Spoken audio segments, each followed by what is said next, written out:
Hello, welcome back to Sweet MTG, and welcome to Instant Deck Techs. In this series, we go over everything you need to build a certain commander. We'll go over the strategies and the types of cards needed you need to get the deck working. Any cards we mention will be down in the description below. In this video, we're going to be looking at Xur the Enchanter. It is 1 white, blue, black for a 1/4 legendary creature human wizard with flying. It also has, whenever Xur the Enchanter attacks, you may search your library for an enchantment card with mana value 3 or less and put it onto the battlefield, then shuffle. Xur can lead a very oppressive Voltron style of deck, but that's no fun, so today we're going to be building this as a Cycling Matters deck with a Flicker subtheme.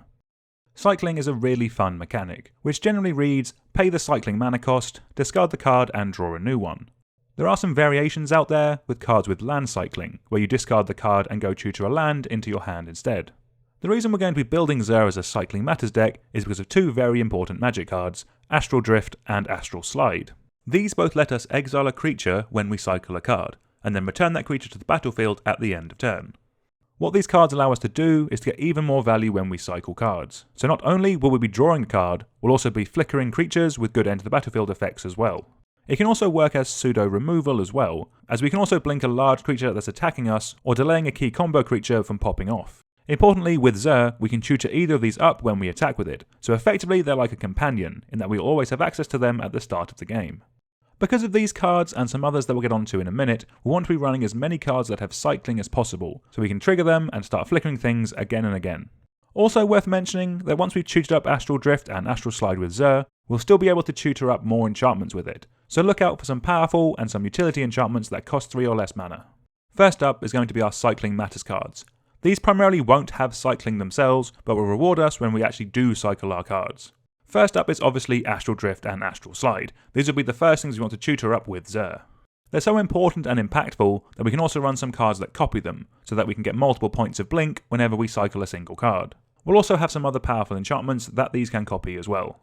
Then we have cards that make cycling costs cheaper, with Fluctuator and New Perspectives, so that we can cycle more in a turn. To help get Fluctuator out of the deck, you can also run Tribute Mage. There will also be other 2 mana value artifacts in the deck, so this will be a great bit of utility for those as well, as we can flicker it. To make us a bit of a board state, we can run cards like Valiant Rescuer and Drakehaven, which make us tokens whenever we cycle cards. And then we have cards like Dying to Serve and Bone Miser, which make tokens when we discard cards. Importantly, this is a part of cycling, so it means these will trigger. We then also have Ominous Seas, which will sit there and slowly start churning out 8/8 Kraken tokens every couple of turns. We then have cards that drain out an opponent whenever we cycle a card, with things like Faith of the Devoted, Queza, Augur of Agonies, and Psychosis Crawler, which are really solid ways of keeping opponents' life totals in check.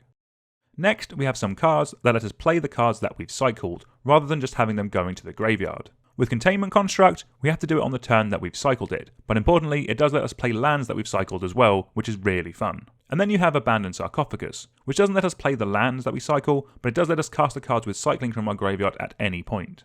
Then we also have cards like Bag of Holding and Toluz Clever Conductor. What these do is take the cards that we've cycled and put them on layaway, so later in the game, if we ever run out of cards, we can return them to our hand, meaning we can pop off all over again. Next up is our card draw. Even though we'll have plenty from the cycling, these additional cards will mean that we always have plenty of things to do, and will help let us set up for those explosive turns. First up is card draw spells that have cycling on them. We can use these to draw us to the cards that we need, or if we already have Astral Drift and Astral Slide out, you can cycle them away and start the flicker train. Talking of, next up are creatures that draw us cards whenever they enter the battlefield. These would be great at holding down the board in the early game, and then we can start flicking them later on to draw us even more cards. Then we have some 3 mana enchantments, with Black Market Connections and Phyrexian Arena. These we can tutor up with Xur, and they can sit in play and draw us additional cards turn after turn. Then lastly for card draw, we have Teferi's Ageless Insight and Alhammarret's Archive, which in this deck will draw us an additional card whenever we cycle a card. That'll add up to a lot of card draw very quickly. Moving over to our ramp, we have some solid bits to use as a base, and then some more interesting bits after that. In terms of solid, we have Mana Rocks. Apart from Soul Ring and Thought Vessel, I would generally want them to tap for blue, black or white mana, as some of the cycling cards can be a little mana intensive, but a mixture of talismans and signets will always do well. Then we have some creatures that when they come into play let us untap lands. If we have the mana to cast them, they're basically free, and then if we can flicker them, we'll untap some lands when they come back in, meaning we can leave mana up on our opponent's turns so we can keep cycling even more cards. Then in a similar vein, we have cards that let us search for lands when they come into play. This is a great way of ramping us, as they're solid by themselves, but then if we can flicker them, we'll get even more value from them. And while technically these are more fixing than ramping, I would look at the cards that have land cycling on them. They're just really solid at helping us get the lands we need early in the game, while also giving us another card to cycle later on. When it comes to interaction, we have a good selection of synergistic options that we can look at. First up is removal spells with cycling. Of all the spells in the deck that we're probably casting over cycling, these will be among the highest. But that flexibility will be really strong and makes them great additions to the deck. Then there are creatures that remove threats when they come into play. Perfectly fine by themselves, but they only get better if we can flicker them. Then there is some removal on cheap enchantments that we can tutor up with Zur, with Darksteel Mutation and Imprisoned in the Moon being fantastic ways of nerfing any of our opponent's troublesome commanders. And then finally we have some board wipes that either cycle themselves or care about cycling, with Archfiend of Ifnir being a standout in a deck like this, as it can repeatedly answer opponents' board states as we just go about our game plan of cycling cards. A quick note on some recursion: we don't need to run too much, but it will be nice to have some ways of getting our enchantments back as they're just that vital to the deck. Cards like Auramancer, Monk Idealist and Sun Titan can all get Astral Drift and Astral Slide back from the graveyard. Then it's also worth mentioning a card like Animate Dead, which importantly we can tutor up with Zur at the best moment. With it we can either bring back a key creature of ours, or we can steal the best creature in an opponent's graveyard. Protection will be similar to Recursion, in that we don't need too many, but having a couple of bits will be very nice. Having these on low cost enchantments will mean that we can importantly tutor them up with Zur. So cards like Robe of Mirrors, Alexi's Cloak and Diplomatic Immunity are a great way of keeping it around that little bit longer.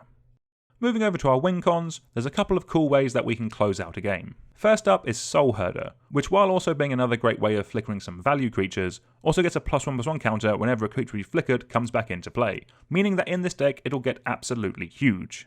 Then there are some good theft effects that we can get into play and flicker repeatedly. These are really good at turning your opponent's win conditions against them. Then moving back over to the cycling theme, we have cards like Decree of Justice, which just makes a huge board state of either angels if we have the mana, or 1/1 soldiers if we also want to trigger our cycling effects. After that, we also have some very large creatures that can cycle themselves into the bin. Again, we can use these to either trigger our effects that care about cycling, or we can play them out if we need to stabilise the board. But then there's two reasons why you just might want to cycle them straight away, with Living Death and Herald of the Forgotten. These both bring back all the creatures that we've been naturally putting into our bin and return them to the battlefield. This can really be the most swingy way to win a game, and looks to be a ton of fun. Rounding off the deck with some utility lands, there is one main category of cards that we have to touch on, and those are lands that cycle. We're going to want to be playing absolutely all of these cards, as they're just free real estate in the deck for additional cyclers. Firstly, there's the 1 coloured mana ones from Onslaught, then there's the 2 generic mana ones from Urza's Saga, and then we have the deserts that are a bit of a mix from Hour of Devastation. But it does not stop there. You also have Ash Barrens and Blasted Landscape, you have the Cycling Jewels from Amonkhet, and also Raphine's Tower finishing that off. For lands that don't cycle, Reliquary Tower will be great at keeping all the cards we've drawn in our hand. Then Hall of Helios Generosity is a great bit of recursion for our enchantments. And then finally we have Bojuka Bog, who can wipe out an opponent's graveyard before we bring everything back with Living Death. The rest of your mana base will be very dependent on what you have available to you. We've recently released a video with some advice on building a deck with a budget mana base, which might be of help. Until next time, please like, share and subscribe, and let us know down in the comments if there are any commanders you'd like to see a deck tech on. Thank you very much for watching.